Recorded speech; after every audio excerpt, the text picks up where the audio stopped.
Alright guys, in this problem we're being asked to find the intercepts using the equation of a line.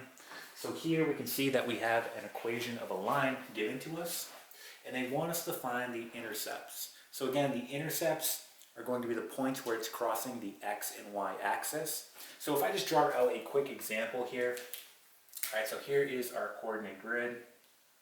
Okay, and let's just say we have a line that looks something like this. Okay, so if we want to find the intercepts, essentially we want to find where it's crossing the x and where it's crossing the y. And we can do this very simply, right? Because we know the following. When it crosses the x-axis, the y value will always be 0. Okay?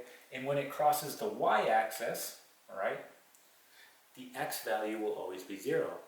So using that knowledge, right, we can do the following. So if I want to find the x-intercept, or where this is crossing the x-axis, so I'll say here x-intercept,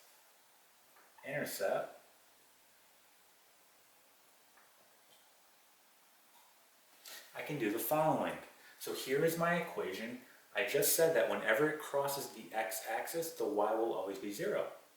So if I simply just plug a 0 into wherever I see a y, and solve for x, that will tell me where it's crossing the x-intercept. So let's go ahead and do that. So I'm going to have 3x plus 5, now here's my y, so I'm plugging in a 0, equal to 15. Right, this is just going to be 0, so we can rewrite this as 3x equal to 15. Right, we want to divide both sides by 3. And we can see here that x is going to be equal to 5. Okay, meaning it's crossing the x-axis at 5. So if we were to write that as a point, right, it would be the following.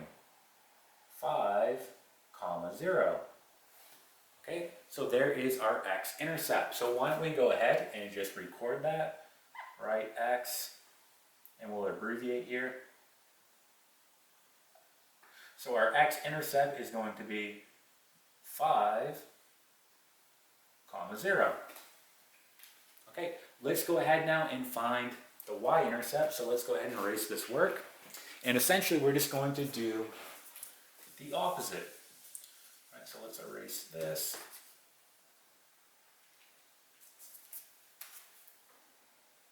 And now we're finding the y-intercept. So again, we just said whenever it crosses the y-axis, the x will always be 0. So now we're going to plug a 0 into x and solve for y, and that will tell us where it's crossing the y-axis. So let's go ahead and do that. So we're going to have 3, let's go ahead and plug in a 0 now for x, plus 5, and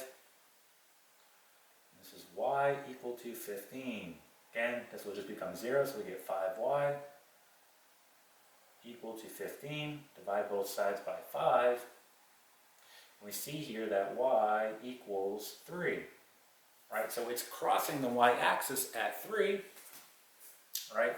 So for example, we can write that as a point 0, 3. So our y-intercept, okay, is going to be 0, 3. So here is our x-intercept and here is our y-intercept for this particular line, and we were able to obtain that by using the equation of the line. Again, this was just an example. Obviously, this line is going to be different than what we have graphed here, but again, we could use this for more of a visual so we could get a better understanding on how we can find the x and y intercepts. Okay, so that is it.